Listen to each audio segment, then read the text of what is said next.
kinds of interesting people over the years.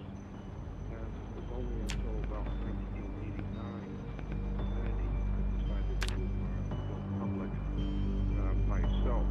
I had been doing lectures since 1962. They were always private.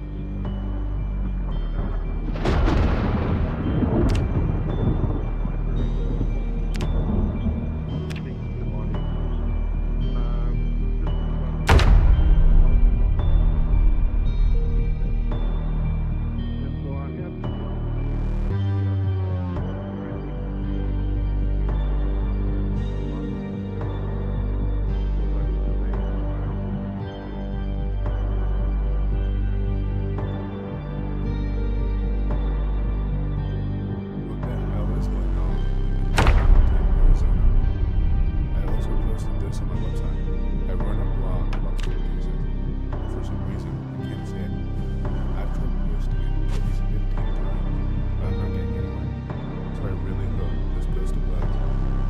I live in Mammoth, Arizona, and nothing has ever happened worth talking about because, well, Mammoth has a population of around 1,500.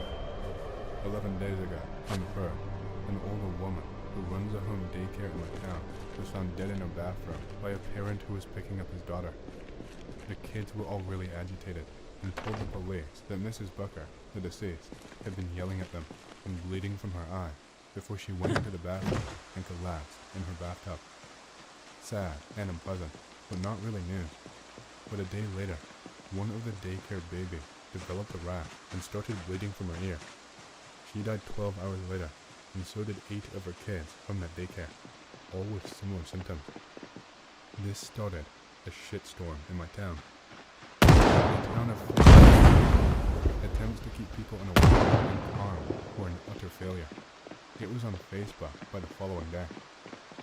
9 people who had been at the hospital when the kids were starting to trickle in also started exhibiting these symptoms, I'm told. None lasted more than a few days. By last Friday, people who had in direct contact with the children were reported missing or dead of natural or unknown causes. All had exhibited similar symptoms just before the deaths.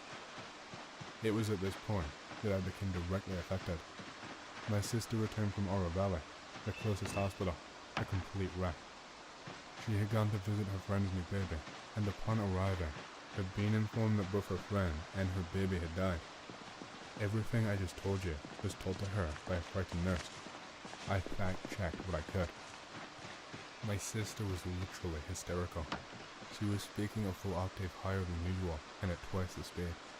I have never seen her act like that before.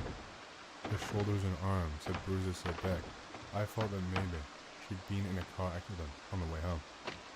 She told me she didn't know where she'd gotten them from, and when I tried to put her to bed, she freaked out and started screaming that my bedroom was too hot. I took her temperature, which was 102.8. I convinced her to go to bed. I fell asleep on the couch shortly after waiting for a call back from our town's MA. I woke up to my phone going off. I had 7 texts from friends of mine, all reporting the same thing. Entire families were being found beaten to death all over Mammoth. Blood, bruises, nails and teeth missing, hair ripped out, all of them. I heard reports of anywhere from 14 to 55 dead bodies, depending on who you were talking to. In a state of complete shock, I did the only thing I could do really well on autopilot. I wrote an article about it on my blog. I made some calls around the city, but my usual contacts were not picking up. I went to check on my sister, and she was bleeding from her ear, heavily. Between that and the bruising, I started to wonder if these were actually home invasions at all. I called the 24-hour urgent care in town, but no one picked up. I did not want to risk driving her back to Oro Valley. I then tried 911, which also rang endlessly. I called my friend in Oro, who works for a legit and she told me that they were reporting NW Medical was running a skeleton crew because most of the medical staff have ever called and said she said she'd seen tags in Oro. I woke up the next morning and my sister was gone. I don't know where she is, and I'm too scared to go looking for her. I have called the CDC multiple times, but every time I call, the same woman answers. The first time, she took a statement and said she'd get back to me. Every subsequent time I've called, she immediately puts me on hold.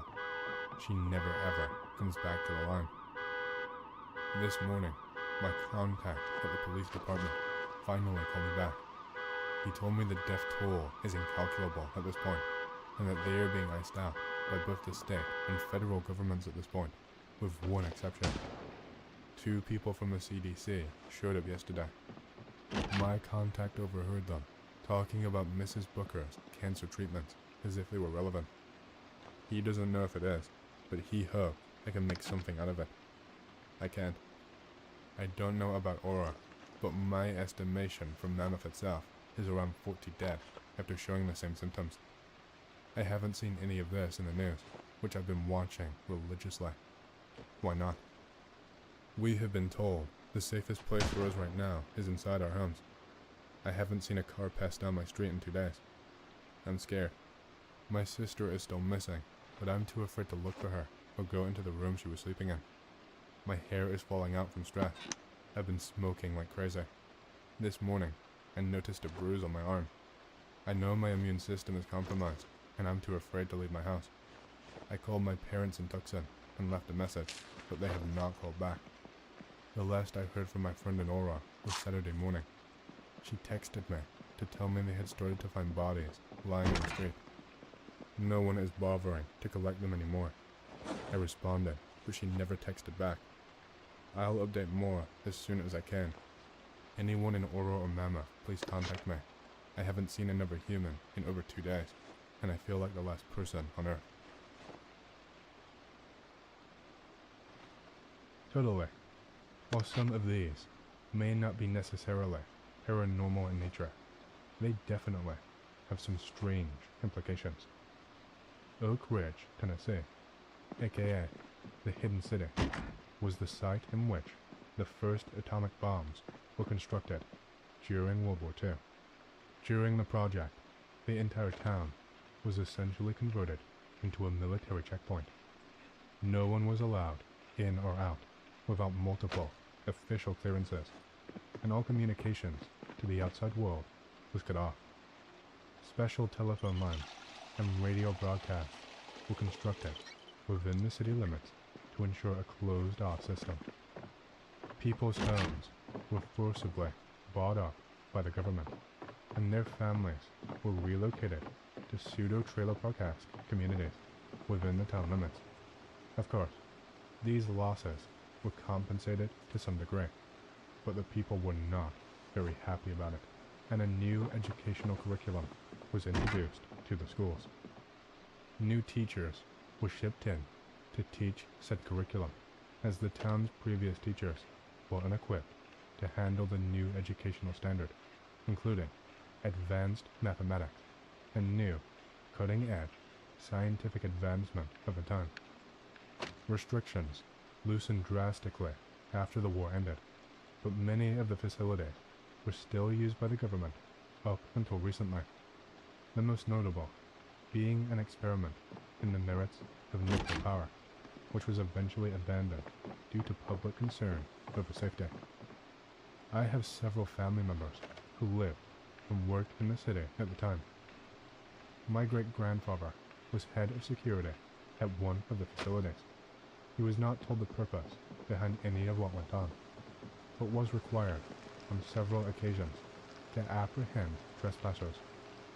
Most of these cases were simply young troublemakers who were released after some time in jail, but apparently one man he caught refused to speak while being interrogated and was sent to a high clearance level of the facility.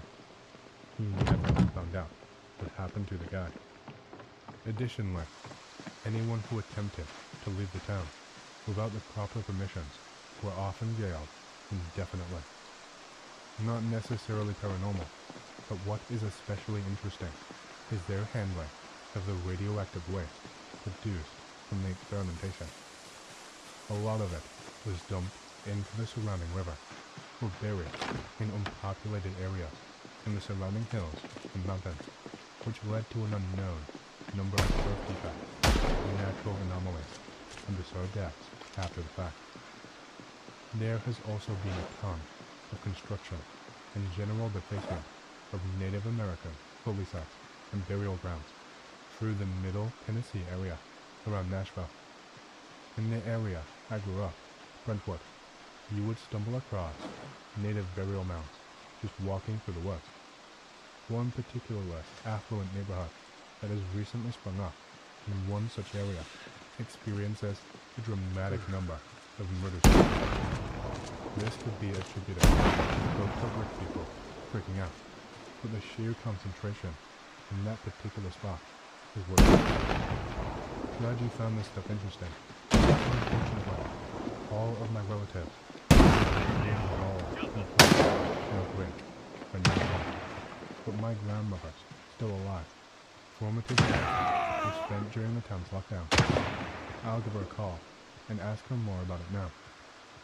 My grandfather was actually sort of friends with one of the scientists involved in creating the triggering mechanism of the bombs. Unknown biohazard detected. Unusual symptoms reported in affected area. Of the project. But, according to my great-grandfather, implied that the bomb's development did not go nearly as smoothly as the public was led to believe, and that a lot of the brains involved in the bomb's construction were a little too gung-ho about what they were doing. Basically implied that they Potential unknown biohazard detected. Unusual to an almost obsessive degree. There was also an apparent betting pool over the number of fatalities it would cause. Weird portal in Devonshire. It was a sunny, hot day, and I was sat outside at the garden table eating my lunch. And while I was chewing on my food, I slowly looked around the sky for anything unusual. There was relatively good visibility this particular day, and the sky was clear and blue. I was looking towards an area of the sky that had a fading contrail within it, when I suddenly noticed a glint of light directly below the contrail. So, I immediately stopped eating my lunch and quickly put down my knife and fork, before I then picked up my high-powered zoom binoculars. Looking through them, I was completely shocked by what I saw. There was an open portal in the sky, but what was even more shocking than that was the fact that I could see some type of biological entity looking out from within the portal. The entity was humanoid in appearance, and I could clearly see that it had brown hair upon its head, just like that of a human. I could also see its beady eyes and its large nose, but strangely, there was no sign of a mouth, which I found to be rather odd. I could even see that it had a flashing purple earpiece within its right ear. Astonishingly, I could also see that the humanoid entity was wearing some type of silver metallic body armor. I put down my binoculars and immediately picked up my Sony HX300 camera and zoomed in on that particular area of the sky and just started taking photographs. As I looked through the viewfinder, the open portal began to move downwards, and it then seemingly closed up, turning into a green ball of light that then just seemed to dissipate from out of existence. I was completely flabbergasted by the setting. I had such a clear view of this portal and alien entity, and I had taken many photographs to show exactly what I had seen. As I continued to observe that area of the sky, I then heard some helicopters approaching. Then, to my complete surprise, 3 black helicopters flew from the east. The 3 black helicopters flew over the area as if they were looking for something, and I then noticed that one of the black helicopters had a rectangular box attached to the landing skid. It was very obvious to me that these helicopters would come shortly to this location due to the sudden appearance of this otherworldly portal.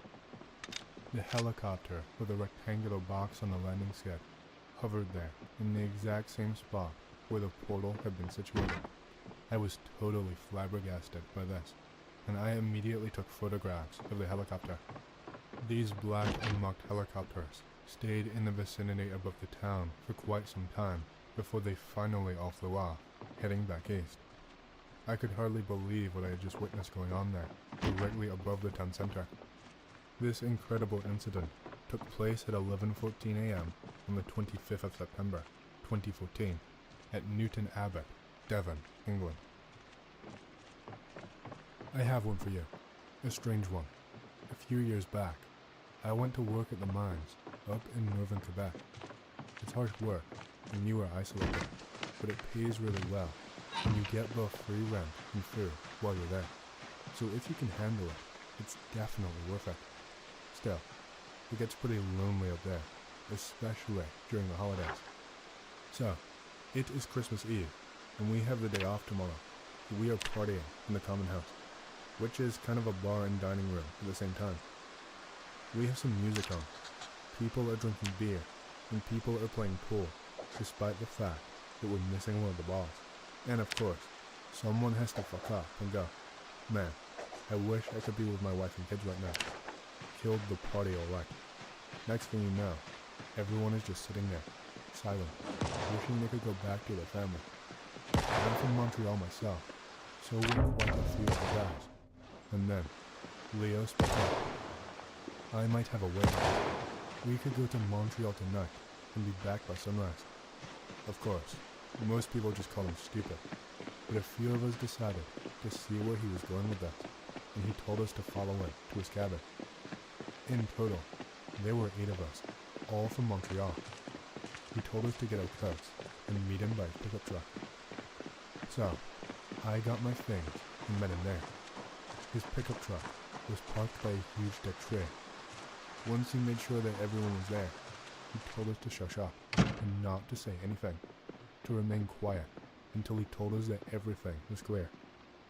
Once he got everyone to shut up, which took a few minutes, since 2 or 3 of us had had a few beers already, he knocked on the tray 3 times and then 2. We waited there, just long enough to start thinking he was crazy, when some fucking guy stepped out from behind the tray. The guy was huge, easily 7 feet tall, wore a heavy black fur coat and a black wide-brimmed hat. The lower half of his face was wrapped in a scarf, just as black as the rest of what he was wearing. He looked at Leo, seemingly recognizing him, then at us. He looked back to Leo, and in a bass voice that felt like it shook my voice, he said, "All right, you know the rules, however." Then he walked back behind the trees. Andre, the youngest of us, went to check behind the tree. The huge man wasn't there anymore. Then, Leo told us this. "All right, you're all getting in my truck, and I'm driving. Rules tonight are simple.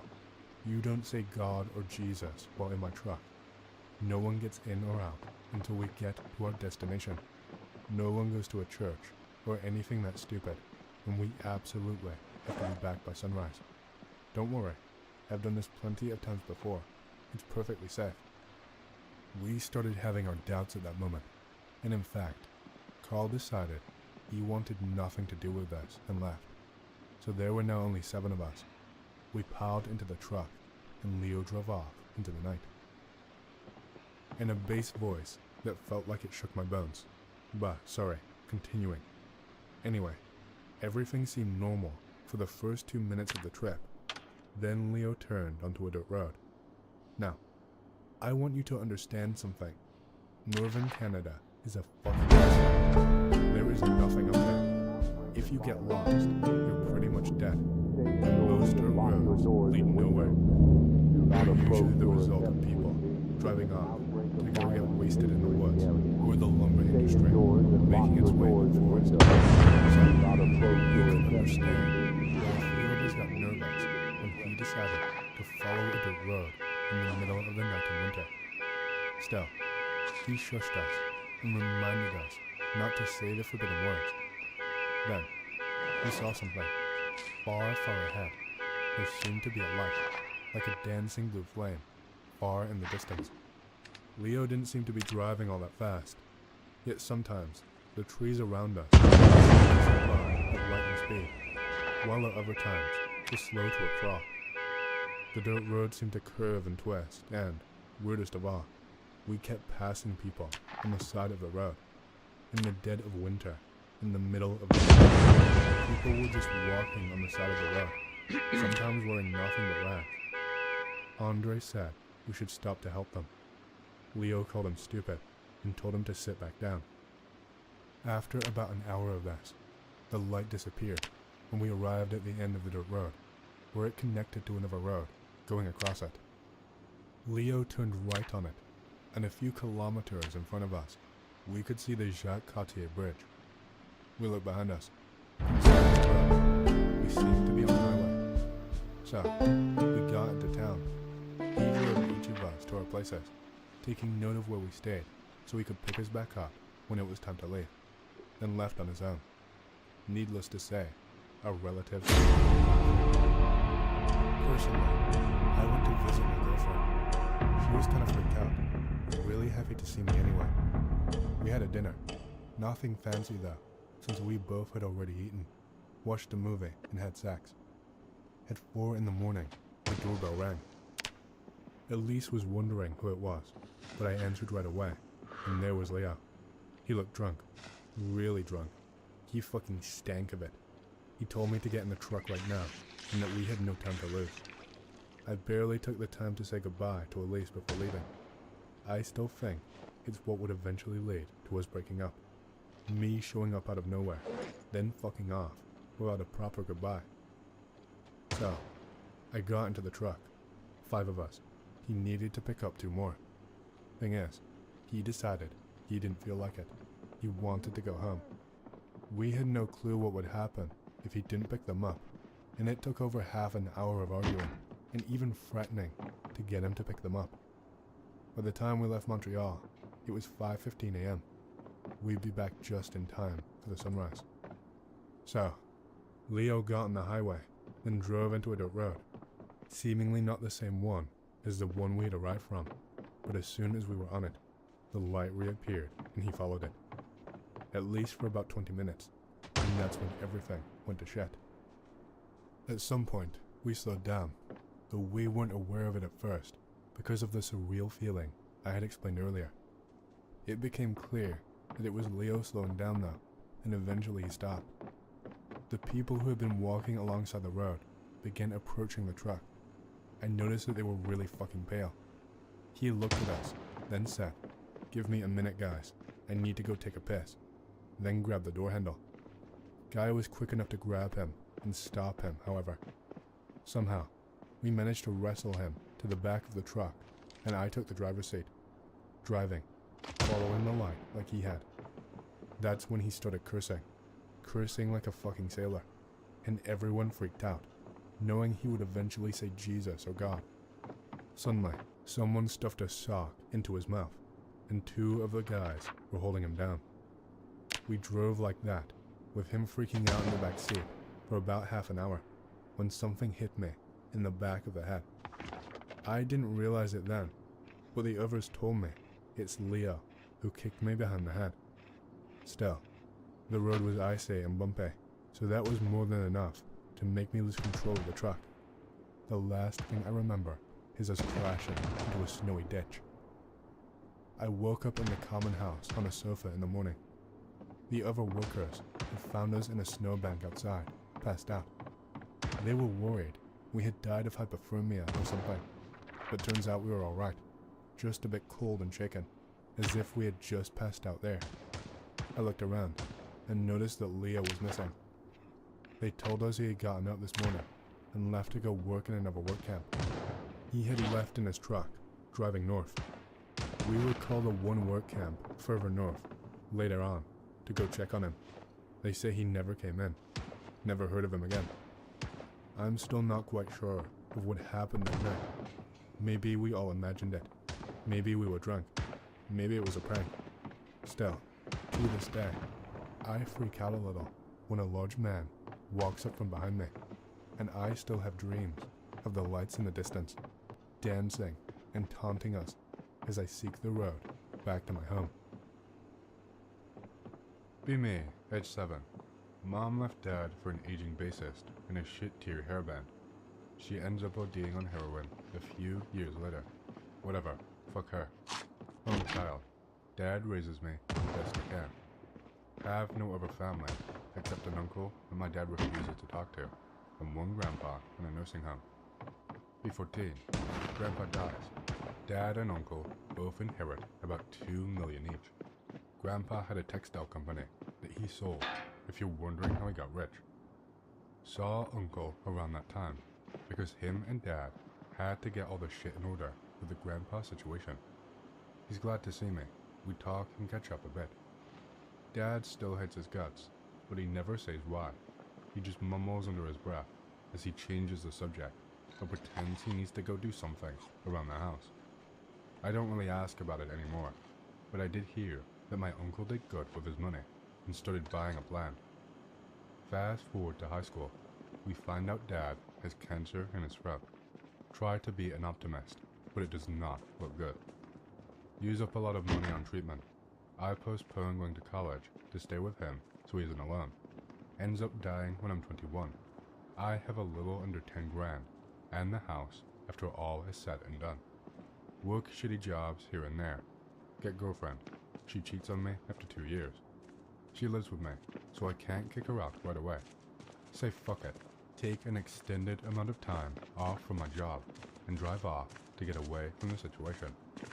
Have no one in my life that is close to me now. Feel hopeless and depressed. Drive aimlessly around the country. Hit some famous places along the way. Grand Canyon, etc. See a bunch of tourists with their happy families. Get super lonely. Decide to try and find my uncle. Takes a lot of searching, but eventually I get a number of a guy that keeps an answering machine for my uncle. Apparently, Uncle lives off-grid in a cabin by himself and doesn't keep a phone or anything like that there. Anyway, don't want to hang around and wait for a call back. Drive to where he lives. Get to the guy's place who keeps Uncle's answering machine. Old retired guy, pretty friendly. It's like 10 miles, so the guy lends me an old mountain bike and tells me I can leave my car at his place. I get my bag with all my essentials and thank him before I head out. Start wondering how Uncle will react to me dropping in on him after so long. Kinda nervous. Pass a few ponds and small lakes. I can't believe Uncle owns all this land. Get to cabin. Uncle is outside and staring at me like a psycho. He seems kinda paranoid. I yell to him and tell him that it's me. Outside! He lightens Now! up quite a bit. Seems happy to see me. Get the "you've grown so much didn't recognize you." Get inside and we start catching up. He makes some food. I tell him my situation. He says I can stay with him for a while. Feels good. Next day we just hang out. I see he has a ton of journals that he has been writing in every day since he was 10. My dad had some too, but he quit after a couple of years. Uncle said I can read them if I don't mind seeing some mildly questionable shit. I guess he was pretty honest when he wrote them. Spend a lot of time reading those journals, learning more about my dad's family. Eventually, I want to get some stuff that my uncle didn't have at his cabin, mainly beer. In the morning, go back to the car and head to the nearest place for some supplies. Shitty gas station. Get back and ready to hit the trail again. Old man comes out, and I talk to him a bit more. He asks about the family history. Tell him Dad and Uncle did not get along. He tells me that it might have something to do with the lake disappearance. What disappearance? Apparently, a long time ago, this area was a popular camping and canoeing spot. People would pay like a regular campground and carry their canoes in there. Uncle used to live in a different spot, and he would come here every year when he was younger. All guy tells me that one year, a dude disappeared there. His tent was all torn up, and there was blood everywhere. Only of a person on record that was there at the time was my uncle. There was an investigation and everything. My uncle got cleared eventually, and the dude was never found. I asked the dude what he thinks happened, and he says he has no idea, and that I should ask my uncle what happened. This was really unnerving at the time. I figured that this was why my dad broke off contact with my uncle. Head back to Uncle's with the beer and other goodies. Not gonna lie, that information changed my image of my uncle. Decide not to bring it up right away, but I really want to know what his story is. We drink beer and just hang outside. I ask him if I can take out the canoe the next day. He says sure, but I can only go in specific spots. Don't bother asking why. He starts to make something for us to eat. I sit and read more of his journals. Decide to try and find the journal for the year that the disappearance happened. Start going through it when I get to a spot that had like 5 pages ripped out, and the way it looked seemed like my uncle had done it recently. All of the other journals that I looked through had all of their pages, so I was pretty sure he did this at some point after I took an interest in the journals. I decided not to bring it up. We eat and hang out some more and go to sleep. The next day, I want to head out in the canoe and paddle around a bit. He gives me some pointers and tells me to stay only on this one lake. Okay, sure. I paddle around for a while, hugging the shore mostly, kinda scared to go deeper in the water. Eventually lose sight of the cabin. It's a nice day, lots of wildlife. I see an odd-looking area offshore. There are a bunch of chopped down trees, and it's really overgrown, but it looked like something used to be there. I decide to check it out and find out that it's an old overgrown trail. Also, it looks like someone tried to cover it up with logs and debris to hide it. Too curious to leave it alone, get out and walk through the thick vegetation. Follow what is left of the trail for about 1/4 of a mile. Come out to a different lake. It is dead quiet. No wind, no animal sounds, no bugs. Get a super weird feeling, like someone is watching me. Start walking out on the rocky shore. Realize it's way too quiet here. Even the water seemed to be too still. Decide to go back to the canoe and head back to the cabin. Uncle is out and waves to me. Asks me how it was. Tell him it was fun. Ask him about the other lake. His face goes blank as he looks off in that direction. Says he told me not to go to any other lakes. I tell him I just walked there. I didn't take the canoe over. He tells me to never go there again, or I would have to leave. He tells me he doesn't want me in the canoe again. He seems pissed. Okay, whatever. He disappears for a while. I decide to get more beer. Get back to cabin, and Uncle still is not there. I decide to hold off on the beer. Something. Uncle gets back, and he is pretty busy. We're kinda tense. I just end up sitting around till bedtime. Next day, Uncle is in a better mood. Apologizes for being a dick. We start drinking beer. He goes for most of them, and loosens up a bit. I guess he really needed to take the edge off. I ask him why Dad and him never got along. He just kind of brushes it off. I ask him if it's to do with the incident on the lake. He gets quiet for a moment and asks me what I know about it. I tell him what the old guy told me. He gets really quiet for a long time and just stares off in the direction of the lake with the overgrown trail. Maybe it was because he was drunk, or maybe it was because he was tired of keeping it to himself. But he told me where he hid the missing journal pages. He got up and went for a walk. I went to the spot in the cabin where he hid the pages and started reading them. First page is from the day before his trip out. It didn't really have anything too interesting on it. Mostly a list of all that he took on his camping trip and what he ate in the weather, which he documented every day. The next 2 pages were from the same day. They were about him arriving at the park, hoping he was the first person there that season, so he could camp wherever he wanted. He found out that there was already another guy out in the lakes who went in the night before. I guess back when the land was a campground, it was a lot easier to access a lot of areas, so it didn't take long to get to the lakes with his canoe. He had a specific lake that he liked to stay at, and he was hoping to have it all to himself, or at least his favorite spot, which was a small island in the lake. When he got on the island in a red tent, so he was disappointed. Eventually, he settled onto a small peninsula. The only other noteworthy thing from that day was that he never saw the guy walking around on the island, and eventually, the smoke stopped. And windows. Was that he planned on moving to a different lake the next day, because he wanted to be completely alone. The next day, he noticed that the guy had not lit a fire, and he still hadn't seen him walking around on the island, and his canoe was still there. There was a storm rolling in that day, and my uncle decided to stay at that spot for another night. He also wrote that during the night on his first day, he got up to take a piss. The moon wasn't quite full, but it gave off a lot of light. He saw what looked like a log standing straight up, out in the middle of the lake. The last page had 2 days on it, one on the front, one on the back. The weather was horrible the next day, windy and cloudy.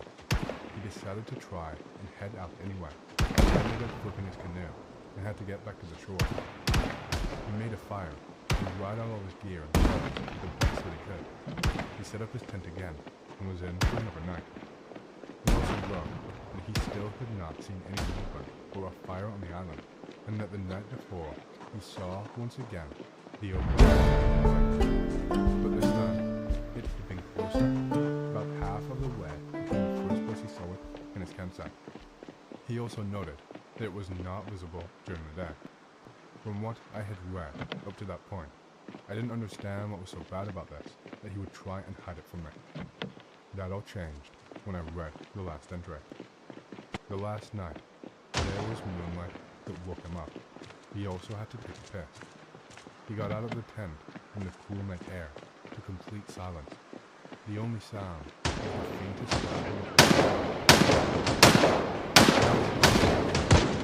He noticed how calm and glassy the lake was, and then he saw it. The thing that he thought was a now that it was on land, he felt that it was alive. A pitch-black figure, almost 7 feet tall, wearing what looked like wet robes. He crawled back into his tent, his heart racing, and pretended that he wasn't there. Then he heard the voice of a child in distress. "Can you help me? I'm lost," followed by a low giggling and random whispers around the tent. "Shh, don't wake up." Then more giggling. This went on for what seemed like eternity. The sounds of footsteps all around the tent, giggling and shushing. Just before dawn, he heard what he presumed to be the figure wading back out into the water. As soon as it was light out, he was already packing his things and heading back the way he came.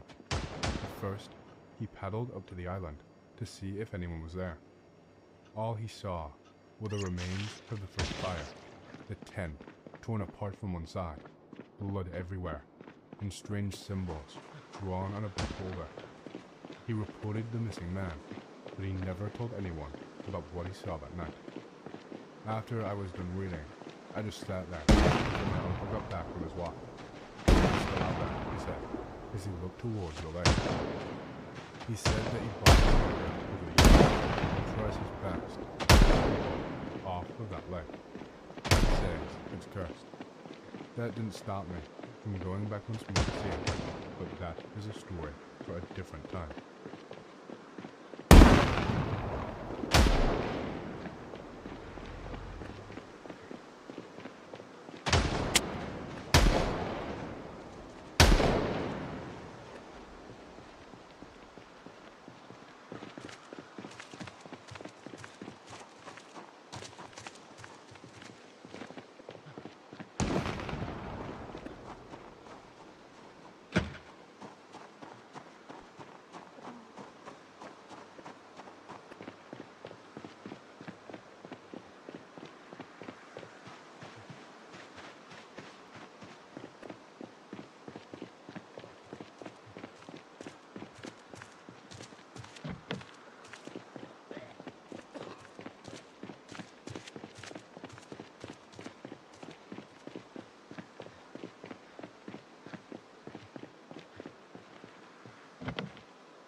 It's September 1911.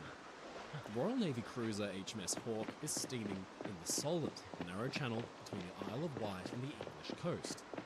It's a fine, clear day, and Hawke finds herself steaming alongside a much larger ship.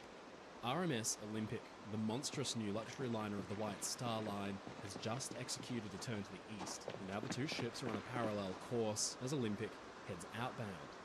What happens next shocks everybody. With the two ships alongside, Hawk's bow turns in towards Olympic's stern. It slams home, cutting through Olympic's hull as if it was made of paper. For the White Star Line, the incident is beyond frustrating. The battle for dominance in the North Atlantic passenger trade was tightly contested. Olympic and her forthcoming sister ships, with the Titanic already nearing completion, would be the next chapter in the company's decades-long success story. But now, Olympic had to be patched and limp her way back to Belfast, where her builders, the Harland and Wolff shipyard, would need to fix her up. The ship arrived back where she had only just recently left, and there, for one of the few times in their careers, Olympic and Titanic were alongside one another as repairs got underway. But this is the point where theory and conjecture have become intertwined with real history, because recently claims have been made of a nefarious plot. The story goes like this. Olympic is badly damaged in the collision with Hawk. Too badly damaged. She is no longer of any use to the White Star Line, and her seaworthiness is ruined. But there, sitting unfinished, is the near-identical sister ship, Titanic. Building these things was an enormous financial burden, and now, with Olympic out of action permanently, the company could never hope to collect on their investment. What if White Star Line and Harland and Wolff colluded to stage one of the most audacious insurance frauds in history? What if Olympic and Titanic switched places, the permanently damaged Olympic setting to sea on a second maiden voyage under a new name, but tragically sinking at a predetermined point along the way? The insurance payday would come, and the White Star Line would survive. All that needed to happen was to switch the two ships around and pull off the sinking. This theory has haunted internet message boards since the 1990s, and it's inspired documentaries, books, and, in the new age of social media, TikToks and Reels. If you've read about this theory or heard it before and believed it, then I'm here to tell you today that it's okay. It sounds convincing, plausible even. The players seem crooked and untrustworthy at first glance. The two ships do look identical. Maybe swapping them wouldn't be too hard. This was the era of unchecked capitalism.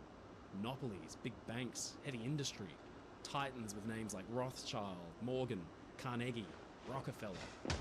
But at its core, is the theory even possible? Where does the theory have its origins? Where did it come from? If we peel back the layers, the history, the engineering, and the people, could it have even been pulled off? Today, we'll revisit the Olympic Titanic switch theory. We'll examine the reports, read the testimonies, review photos and films, and speak to an expert in the field of naval architecture to learn the truth.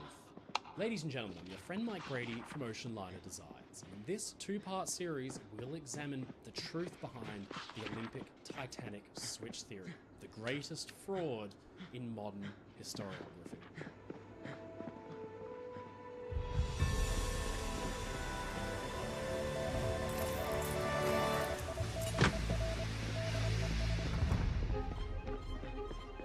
To understand the Olympic switch theory, we first need to understand where it came from. So, strangely, our story doesn't begin at the Harland and Wolff shipyard or the docks in 1911, rather in an eastern suburb of the landlocked English town of Oxford in 1947. Headington, today famous for its rooftop shark sculpture, was once the one-time residence of J.R.R. Tolkien, and in 1947 was the birthplace of the star of our tale, Robin Gardner. As a young boy, Gardner developed a fascination with Titanic, something that would stay with him all his life. In 1995, at age 48, Gardner co-authored his first book on the subject, Riddle of the Titanic, which also happened to feature some of the finest nostalgic 90s cover art ever. Anarchy will be dealt with. Disperse and stay in your home. His theory was unique, but it made waves and inspired him to write a series of books, developing his theory more and more. But simply, it was a bombshell. We will analyse Gardner's theories and claims in more detail. First, we need to catch up on the established record, the incident that kicks Gardner's theory off and birthed the switch concept in the first place, the Olympic and Hawke collision.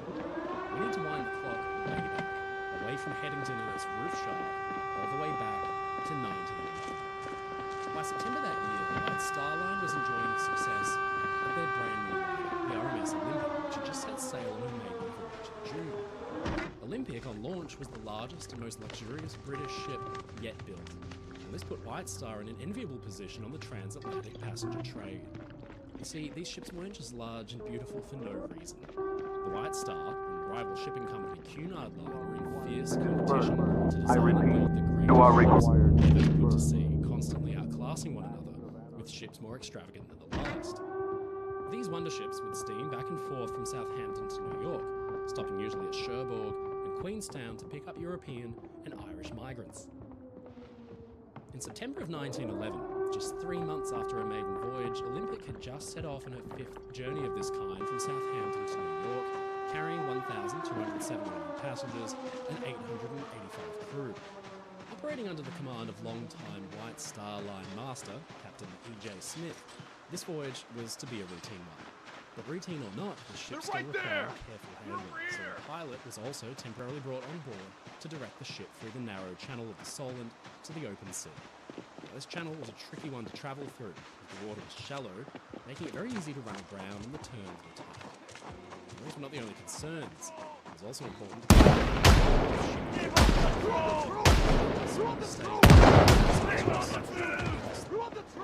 so it was, as Olympic steamed down from Southampton and Spithead, the rival vessel was spotted about 4 miles in the distance, coming up the channel to Olympic on her starboard side.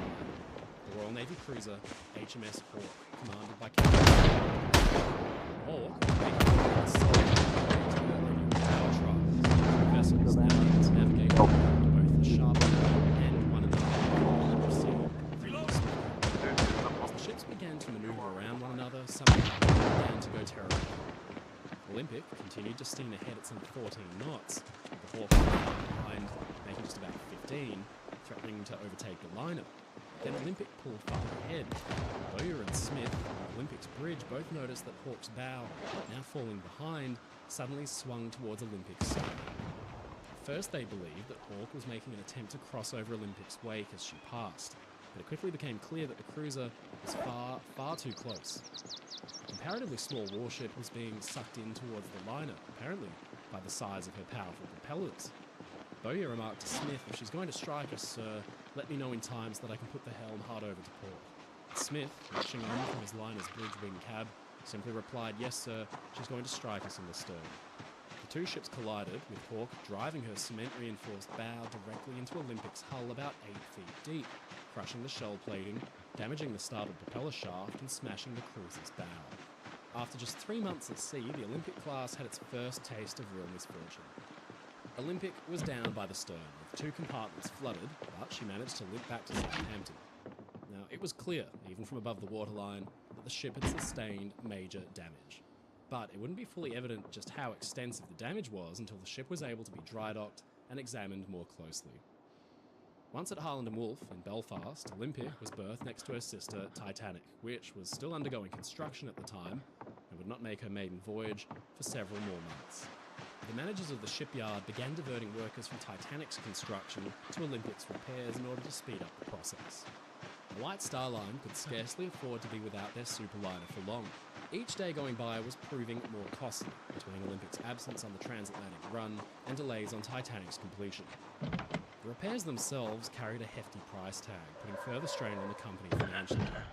Meanwhile, the British Naval Court of Inquiry had found that Olympic had actually been at fault for the collision, and this spelled trouble for White Star's hopes of an insurance payout to cover the damages. Financially, it was a disaster on the Olympics, and Olympic needed to get back onto the North Atlantic, earning again as soon as possible.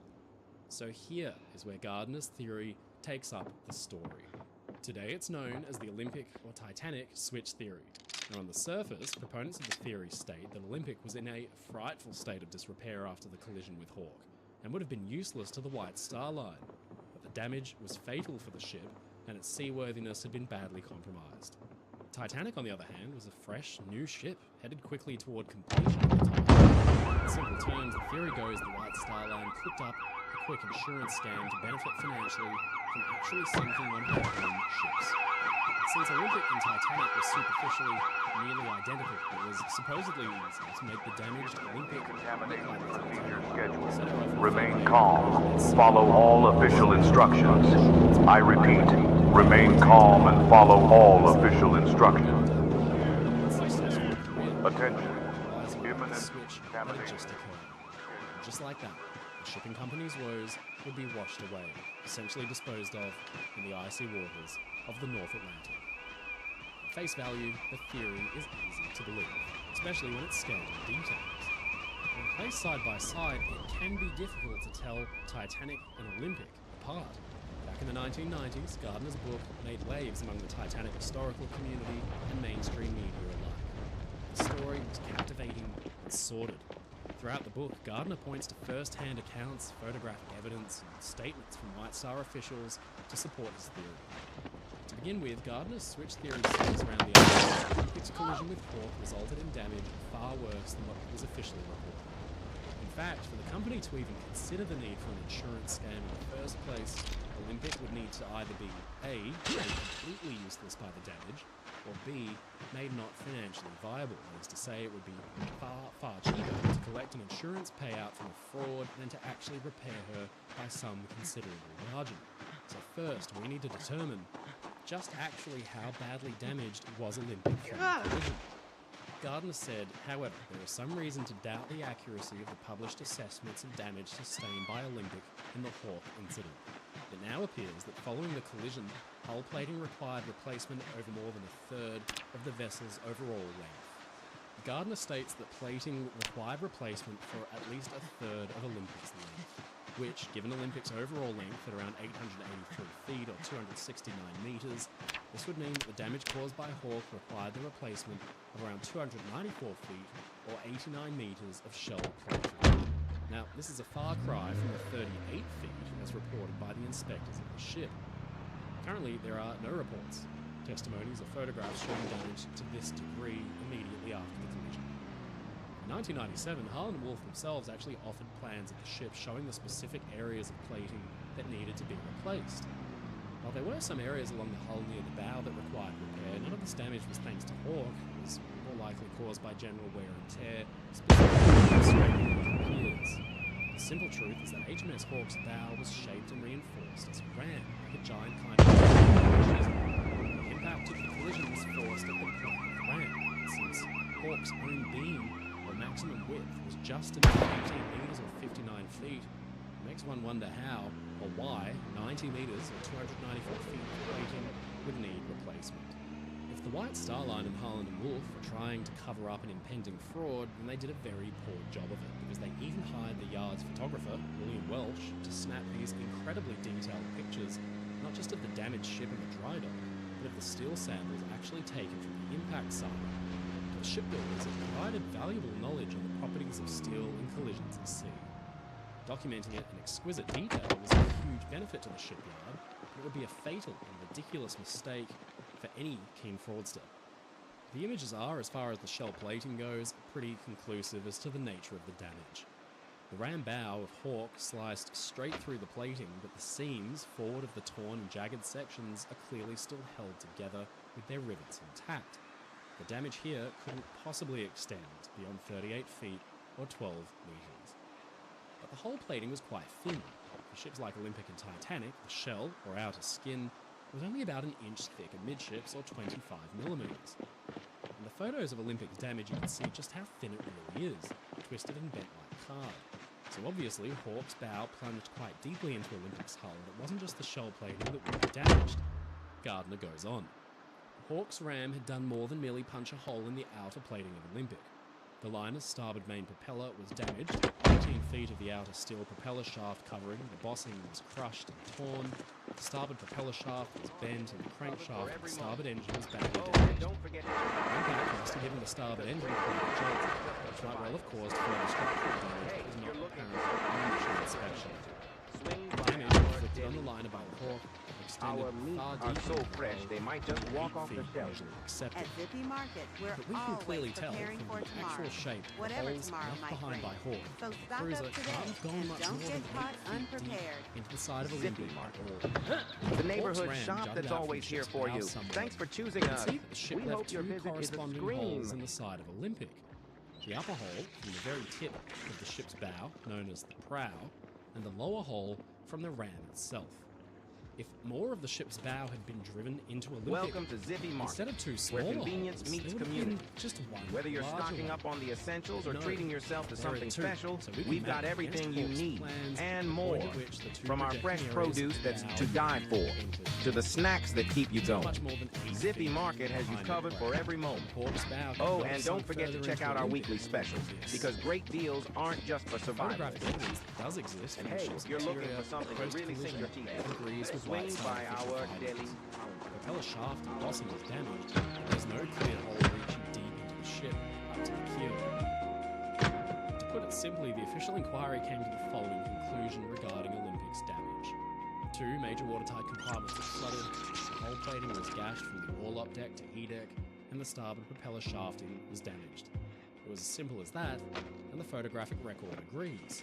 So now we have a better understanding of the events surrounding the collision. Gardner points out there may have been more to the story here too. He said, able to use only one main engine, the crippled liner made the voyage at an average speed of about 10 knots, wasting the exhaust steam from the one usable port engine. This steam would normally have driven the central turbine engine, which shows that this engine, its mounting or shafting, had been damaged in the collision. As this engine sat on the centerline of the vessel, immediately above the keel, which the propeller shaft ran through, we can reasonably assume that the keel itself was damaged. Now, a damaged keel would seemingly call into question the structural integrity of the entire ship. Of course, the official report doesn't agree. Consulting naval architect Harry Roscoe, who had assisted with inspecting the damage to the ship, verified in his testimony that the damage occurred some 38 feet outboard from the keel and considerably above it. He stated that the damage ceased between G-deck and the orlop deck, placing the keel safely out of harm's reach. Now, we already know this thanks to our mapping of the Hawk's bow's path into Olympic from earlier, but now we have to ask, even if Olympic's keel was damaged by Hawk's bow, would that really render the ship useless to her parent company? Would a damaged keel really make a ship a complete financial write-off? Gardner says, at this time, I suspect the realization that the hull of Olympic was damaged beyond repair dawned on senior management and engineers of Hull and Wolf. The ship could be patched up well enough to get her back to sea for a reasonable sum, but she would never again pass the Board of Trade inspections, which were required before a new certificate of seaworthiness would be issued. It's a tempting conclusion to draw. In fact, it sounds very much like a car crash. Cars are often involved in what looks to be minor fender benders, but which have actually compromised the frame of the car's body, leaving them right off. But the simple truth is that ships are much different and much, much bigger. Through history, dozens and dozens of ships have been severely damaged, only to be fully repaired and put back into service. Ships far worse off than Olympic, and with much more significant damage. In fact, Harland and Wolff was a specialist at effecting this kind of repair work. Back in 1899, the Inman Line steamship Paris ran aground off the Cornish coast. The damage was comprehensive. Towed back to Harland and Wolff, she was put into a dry dock, and her entire underbelly amidships was cut away. The ship's own keel, her backbone, was cut out and built, riveted back into position, and the ship went back into service for 24 more years. Gardner states that the Olympic was in such a state of disrepair she had no hope of ever passing the Board of Trade inspections and receiving a renewed certificate of seaworthiness. Conventional history tells us it's just not the case, and in fact, you don't need to take my word for it. Dr. Stephen Payne was a highly regarded naval architect and engineer, the designer of nearly 24 passenger ships, including the only ocean liner still in service in the world, Queen Mary II. If anybody was well positioned to comment on the nature of damage and repairs to ships of this scale, it's him. We sat down for a chat, and I asked him about it. Stephen, thanks so much for joining us in the video. It's great to have you on board. As a designer of ships, a naval architect, and an engineer, what can you tell us about the kind of damage Olympic might have sustained, and whether or not it would have been fatal were her keel to be, quote, bent? certainly it wasn't a catastrophic damage. The ship remained afloat, obviously, so the watertight integrity was not compromised beyond the sort of two compartment standard to which it was built to. So there was no chance of the ship actually sinking. But when you look at other ships, like, for instance, the Srevik in 1907, she ran aground and was stranded off Cornwall, and they recovered the stern section, built a new bow, and so was able to attach that. You think as well about HMS Belfast, for instance, which we both know. We've been on the ship recently. She went over a magnetic mine and it exploded underneath, and she broke her back, the hull was twisted and everything else, and they were able to put her back into dock and rebuild her, and she served with distinction throughout the rest of the war and is still in existence today. So the consideration that Olympic was so severely damaged is complete fallacy, because it was very quickly remedied. Okay, she had to go back to Belfast, but that's understandable. They would have had to have rebuilt the shell plating in the area and the internals, but certainly a collision like that wouldn't have meant that the keel or the whole girder had been severely compromised. Nothing that serious at all in reality.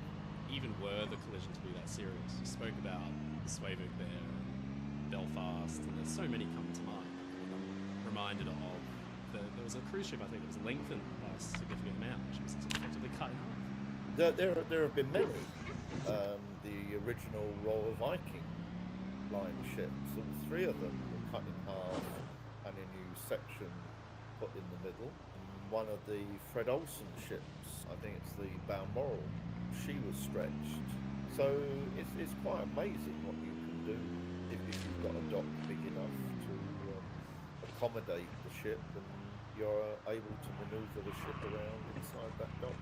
And survive a fair bit of engineering punishment. Yeah, well that's right. And when you look at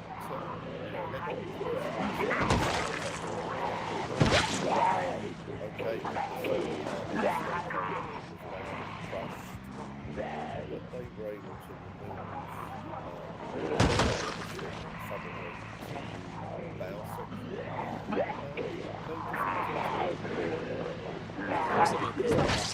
Gardner's claims that the Olympic was so badly damaged that it had a stage insurance for it.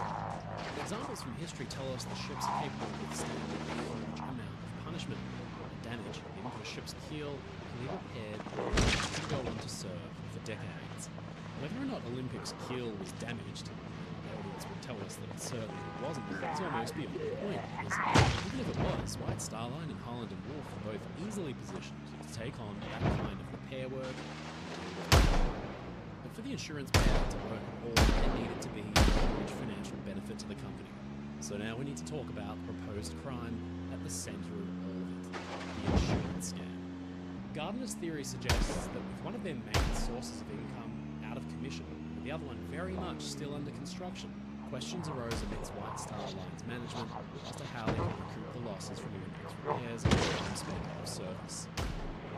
By convincing the public that the crippled Olympic was the company could stay in a weak financial situation, using the insurance payouts they would receive once the ship was sunk. In fact, the switch theory is to be believed the company actually stood to turn a profit from the scheme if they played their cards right. Gardner said Titanic insurance took 5 days before the maiden voyage, which resulted in JP Morgan receiving $12.5 million in insurance payouts from Lloyd's Maritime Insurance. Estimated at over $160 million today, this is more than they could ever have recovered.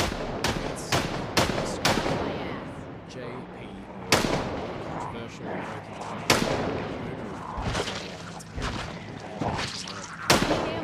he was said to be the mastermind behind the insurance scheme. The theory is that all players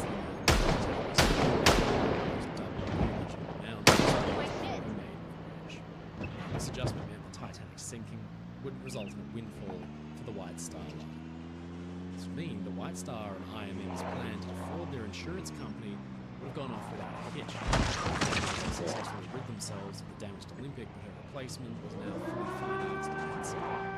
Let's take a look at the hard evidence, starting with the amount the Titanic. She was in fact insured for 12.5 million. There would be records to show this.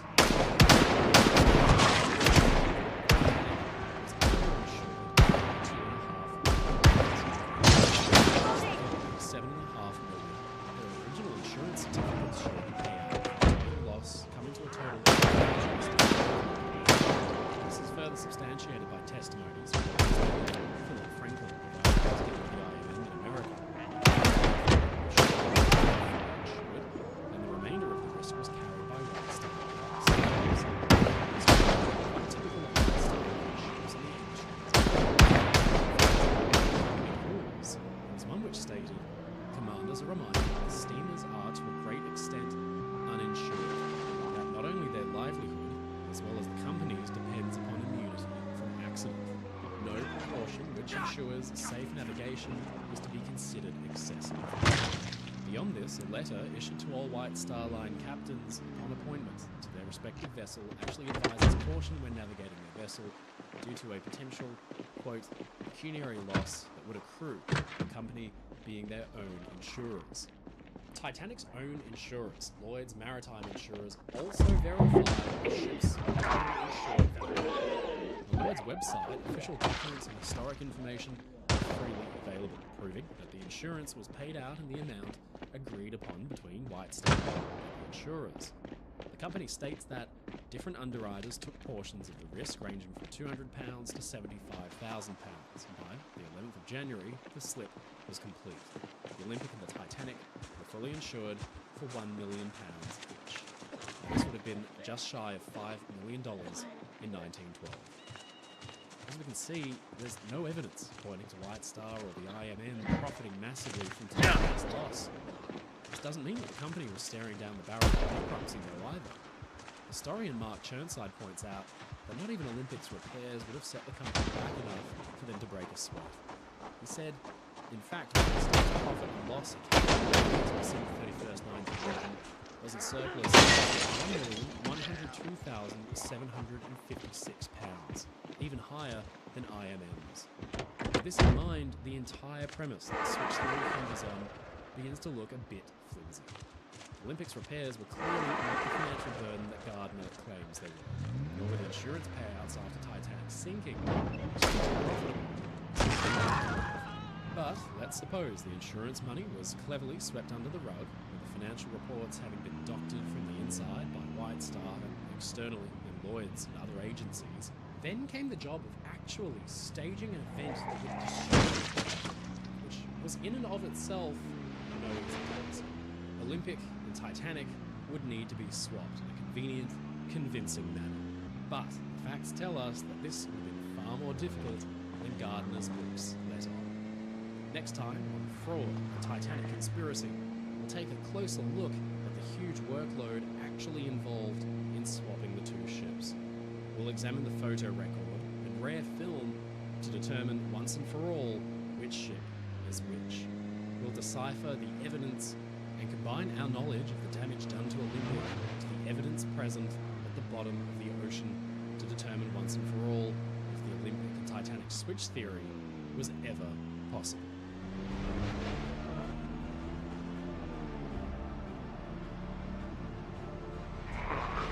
Ladies and gentlemen, it's your friend Mike Brady from Ocean Liner Designs. Thank you so much for watching this video. If you enjoyed it, please leave a comment below. Don't forget to subscribe to the channel because we get new videos out weekly. If you want to support my work and get really cool perks like behind the scenes and early access, please visit my Patreon and the link in the description below, or sign up as a YouTube member. Come and join the crew. As always, stay safe, stay happy. I'll see you again next time.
I see the little wheel.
Hmm.